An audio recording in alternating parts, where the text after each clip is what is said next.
Actress na si Ellen Adarna, ano nga ba ang naging reaksyon sa kumakalat na balitang nagbalikan daw sila di umano ng dating ex-boyfriend na si John Lloyd Cruz? Meron na nga bang relasyon ulit ang dalawa? Para sa kabuoang ulat, alamin natin ang buong detalye.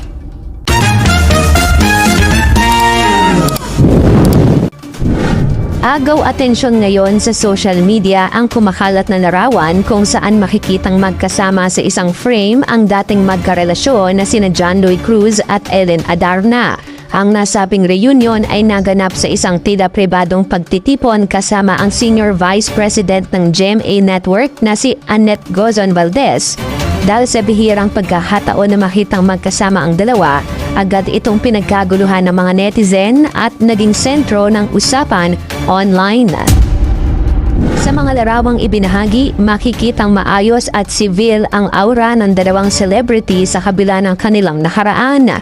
Kasama rin sa grupo ang ilang kaibigan at kapansin-pansin ang masayang disposisyon ng lahat habang nasa harap ng hapagkainan. Ang post ay may caption na nagpapahiwatig ng pagkatuwa sa muling pagkikita ng mga dating magkapareha na ngayon ay may kanya-kanya na ring buhay at prioridad.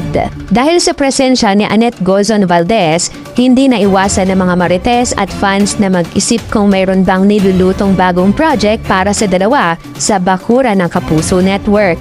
Bagamat kilalang talent na ng GMA si John Lloyd, marami ang umaasa na baka ito na ang simula ng pagbabalik ni Ellen sa mundo ng showbiz o kaya naman ay isang espesyal na kolaborasyon sa pagitan ng mga sikat na personalidad na ito.